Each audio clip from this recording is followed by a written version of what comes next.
Malaking tulong po nito sa aming mga magsasaka, lalong-lalo na po ngayon, tumataas lahat halos ang mga presyo ng mga bilihin. So ito pong halaga na ito ay makakatulong upang patuloy ang ating mga magsasaka. Kami pong mga magsasaka, may patuloy ang aming mga gawain na magbigay ng pagkain. Natanggap ng mga magsasakang Tarlakenyo ang tulong pinansyal at intervention monitoring card na ibinahagi ng kagawaran ng pagsasaka ng Gitnang Luzon sa pamamagitan ng Rice Banner Program nitong ika-3 ng Disyembre. Ginanap ang aktibidad sa Provincial Evacuation Center sa San Isidro, Tarlac City, Tarlac sa pangunguna ni Regional Executive Director Crispolo Bautista Jr., Tarlac Governor Susan Yap, Rice Banner Program Focal Person Luel Rebellaco at ilang lokal na opisyales ng Tarlac.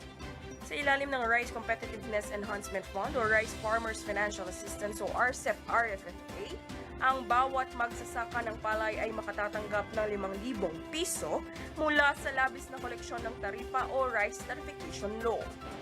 Umpisa pa lang po ito. Taon-taon ito na gagawin ng Department of Agriculture ang pagbibigay ng ayuda. At sa susunod po, pati na po yung pambili ng binhi, ibibigay na po namin katulad ng ganito. Pati sa kanyang makinarya, lahat. Base sa ibinabang gabay, ang mga magsasakang rehistrado sa Registry System for Basic Sectors in Agriculture o RSBSA na may lupang sakahan na may sukat na 2 hektarya pababa ang maaaring mapabilang sa mga benepisyaryo ng programa. Pakiusap po namin, pag na-receive po yung ID nyo, pakaingatan po natin dahil malay po natin sa susunod na taon, meron na naman po tayong RFFA at magiging beneficiary na naman po kayo. Kaya mas maganda po ay lagi nating hawak yung ating ID. Lalo na po, ito na po ang gagamitin nating farmer's ID.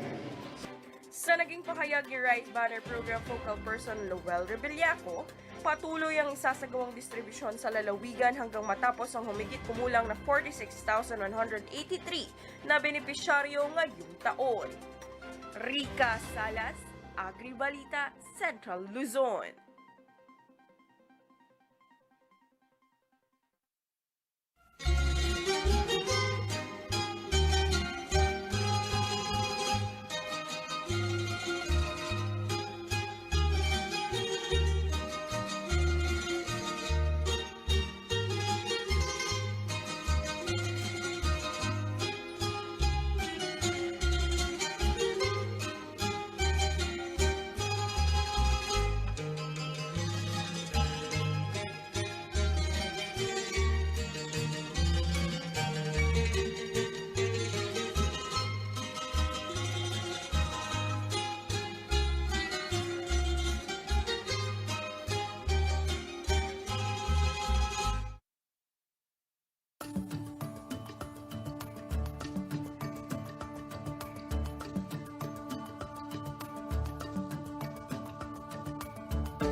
Mayapagat Panapon, Pampanga, magandang hapon, Central Luzon.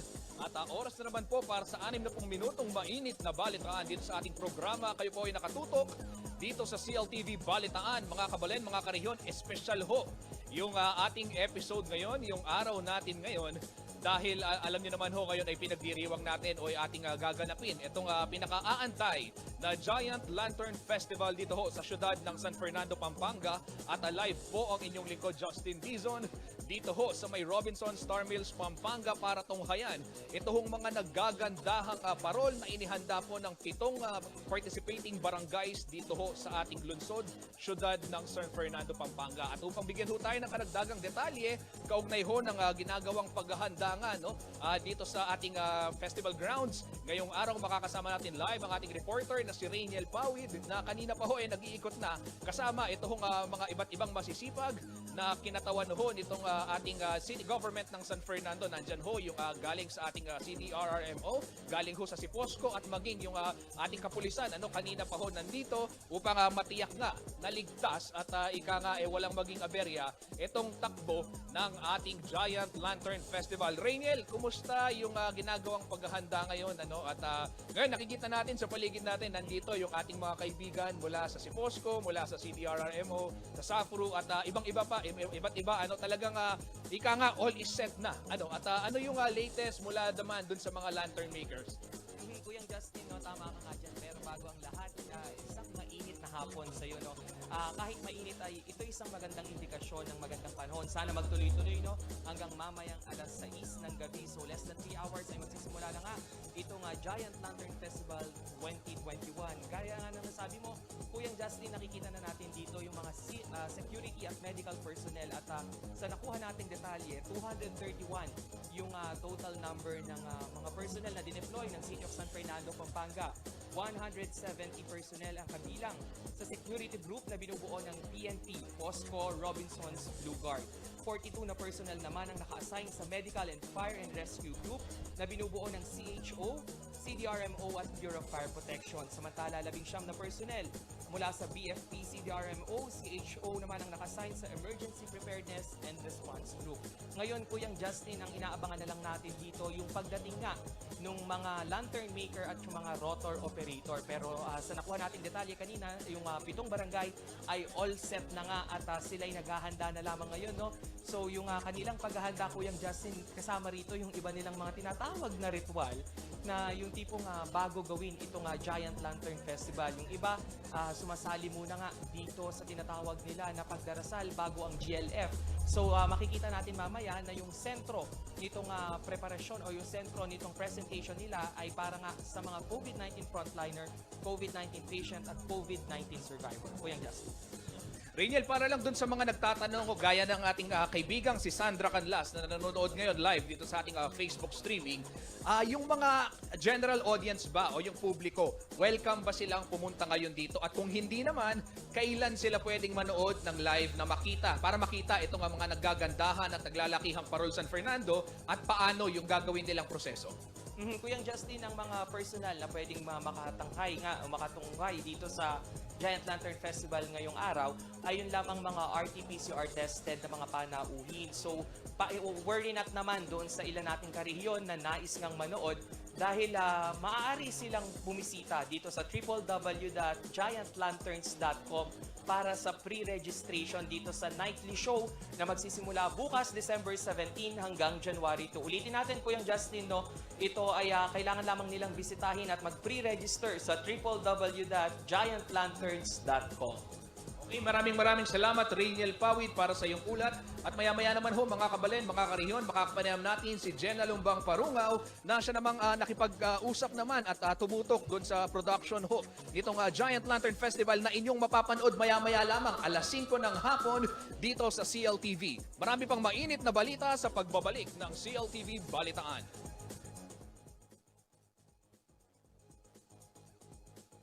Ang programang ito ay hatid sa inyo ng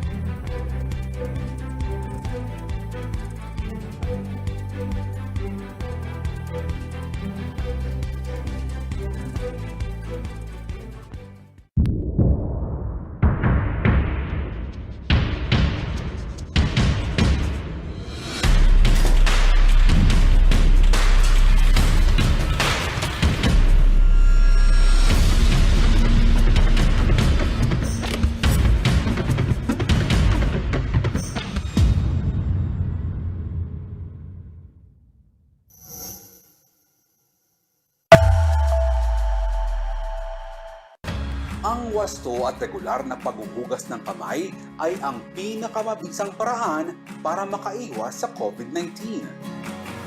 Sundin lamang ang mga simpleng hakbang. Hugasan ang inyong mga kamay gamit ang sabon at tubig. Kuskusin mabuti ang inyong mga kamay. Magsimula sa palad hanggang sa pagitan ng mga daliri at likod ng kamay. Gawin ito sa loob ng 20 segundo. Panlawang mabuti ang inyong mga kamay at patuyuin ito gamit ang malinis na tuwalya. Laging tandaan, ang tubig ay sandata laban sa COVID-19. Ugaliing maghugas ng kamay sa wastong pamamaraan. Ang paalalang ito ay hatid sa inyo ng Prime Water.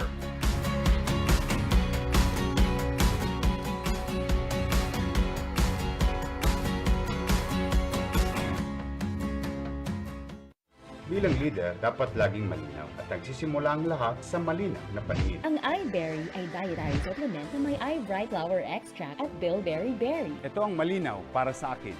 Mahalagang paalala, ang iBerry ay hindi gamot at hindi dapat gamitin panggamot sa anumang uri ng sakit.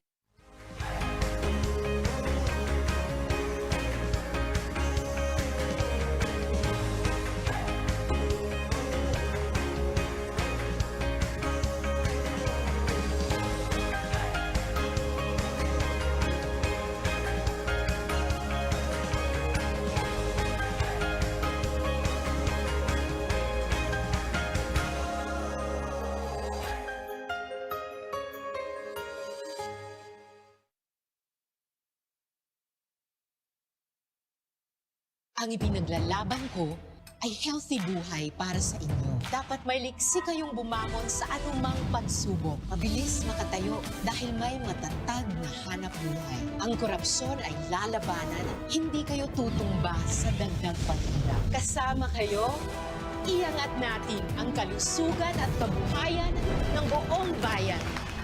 Healthy buhay at hanap buhay, as promised.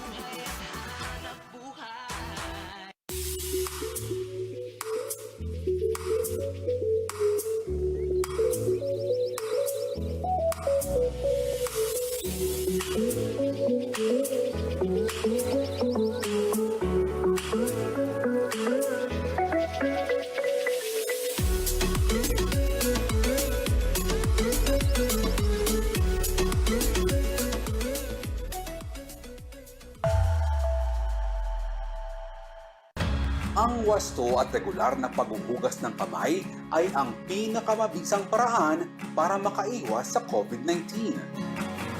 Sundin lamang ang mga simpleng hakbang.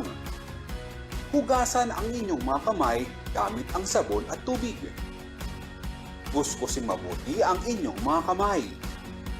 Magsimula sa palad hanggang sa pagitan ng mga daliri at likod ng kamay. Gawin ito sa loob ng 20 segundo. Panlawang mabuti ang inyong mga kamay at patuyuin ito gamit ang malinis na tuwalya. Laging tandaan, ang tubig ay sandata laban sa COVID-19. Ugaliing maghugas ng kamay sa wastong pamamaraan. Ang paalalang ito ay hatid sa inyo ng Prime Water.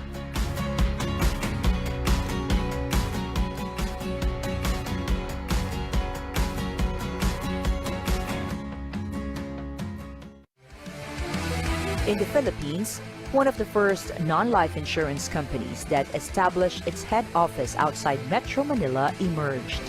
Strength, integrity, and with a proven track record of service in the countryside. Join the journey to our 3rd decade. Corporate Guarantee. We value our commitment.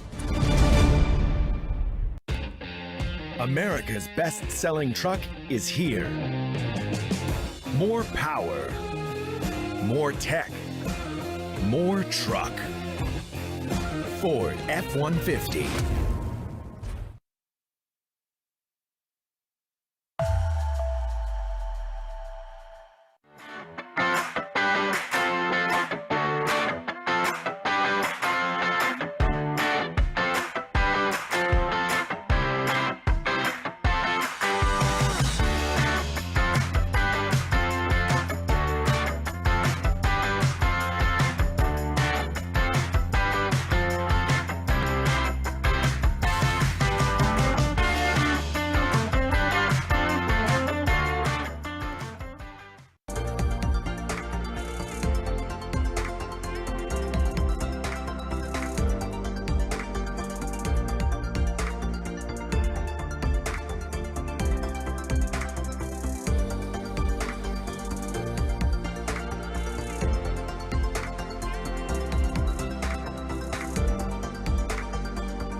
Nagbabalik po ang CLTV Balitaan at mga karihon, gaya nga ho ng nabanggit ko kanina sa puntong ito, makakasama natin si Jenna Lumbang Parungaw na siya namang tumutok dito sa production at sa programa ng Giant Lantern Festival 2021. At para makita natin o malaman natin yung mga dapat nating abangan ngayong taon, pahapyaw ho. Siyempre hindi natin na ibubulgar lahat yan at para inyo tutukan, makakasama natin si Jenna Lumbang Parungaw. Ating Jenna, kumusta ka? Na-miss ka namin dito sa programang Balitaan. Ano ba yung inaasahan ng ating mga kabaleng Fernandino, mga kabaleng Kapampangan at syempre mga karehiyon sa Central Luzon at mga kababayan sa loob at labas ng Pilipinas ngayong taon sa Giant Lantern Festival? Naku, Justin, kagaya ng mga nagdaang taon ay talagang nakaka-excite at talagang magagandang parol, makukulay ang aasahan natin ngayon. At hindi lang sila ordinary parol dahil yan ay pinapasayaw ng ating mga lantern makers. Justin, for this year, we have 7 participating barangays. At ang Giant Lantern natin, kagaya ng 2020, dahil meron tayong pandemic, ay isa lamang itong exhibition. So, hindi siya competition. Ang ating 7 barangay ay magpapakitang gilas sa loob rin ng 3 rounds. Bali yung mechanics niya, kagaya din ng mga nakaraang Giant Lantern Festival natin. Yung round 1, kung saan bawat barangay ay magpe-present or magkakaroon ng pagpapakitang gilas sa saliw ng musika sa loob ng 4 na minuto. Sa round 2, yung group presentation, tigda-2 at tigda-3 parol, ang sabay-sabay na magpapakitang gilas. At yung showdown, sabay-sabay sila sa loob ng 5 minuto sa saliw ng ating Giant Lantern Festival theme song na ginawa po ng ating kabalen na si Irwin Nukum. Justin, gusto ko lang ipabatid sa ating mga kababayan, no? For 8 years na producer ako ng Giant Lantern Festival, masasabi ko na sa bawat taon ay hindi nawawala yung feeling na nabibilib ka, na parang merong bago, at makikita mo na nandun yung spirit of hope sa parol na ipinapakita ng ating mga kabalen. At yan siguro ay gusto kong i-attribute sa pagpapagod ng ating mga lantern makers kasama ng kanilang grupo. Justin, para mabanggit ko lang, no, yung ating lantern maker sa Barangay Tela-Bastagan, si Ginoong Arnel Flores. At sa Barangay San Juan, si Mark Nino Flores. Mag-ama ang dalawang to na taon-taon na hindi pumapalya sa paggawa ng Giant Lantern. Andyan din ang Barangay Bulaon, si Mr. Florante Parilla. Sa Santa Lucia, yung ating champion noong 2019, ito yung last competition na meron tayo sa GLF, no? Ay si Mr. Byron Bondo. Sa Kalulot, si Ginoong Teddy Aguilar. At sa Santo Niño, si Ginoong Albert Bondok. At sa San Nicolas, si Edmar David. Justin, nung ini-interview natin sila para sa the making ng bawat Giant Lantern, no, iisa lang ang kanilang sinasabi. Although hindi ito isang competition, talagang pinaghandaan nila, pinagbuti nila yung magiging presentasyon ng kanilang mga parol kasi ang ibig sabihin daw nito ay pag-asa sa gitna ng pandemya. Tama, Ate Jenna, nabanggit mo nga yung sinasabi mong pag-asa kasi magandang maibahagi natin yan sa ating mga tagapanood ngayong hapon dahil alam ho ninyo, gaya nga nang nabanggit kanina ni ating Jenna, taon-taon isinasagawa ho itong Giant Lantern Festival at taon-taon hindi pumapalya itong ating mga lantern makers na tayo ay pasayahin at ika nga ibigyan ng sorpresa sa pamamagitan ng mga naggagandahang parol. Pero maganda sigurong ibahagi mo sa kanila, Ate Jenna, no, yung mga kwento ng pag-asa sa likod ng bawat parol dahil alam ho ninyo, hindi birong gumawa ng higanteng parol lalo na kung merong pandemyang COVID-19. Nung nakakwentuhan natin yung ating mga lantern makers, ang sabi nila, very challenging ang panggawa ng parol kapag may pandemya. Kasi kailangan nilang mag-observe ng social distancing. Kapag nagbibigay ng instruction yung ating mga lantern makers, hindi pwedeng talagang nakalapit sila dun sa kanilang mga miyembro. So doon sa part na yon, talagang pahirapan. Pero dahil yung, alam mo yon, dahil taon-taon nilang ginagawa, ay parang meron ng coordination. Alam na ng bawat isa mag-usa sa grupo kung ano yung mga gagawin. At ito pa, syempre alam naman natin, yung budget sa Giant Lantern ay napakalaki. Pero kahit nag-shell out yung barangay, yung barangay council, yung mga nakatira sa barangay ay nagbabayanihan, nagbibigay para mabuo yung kanilang mga parol.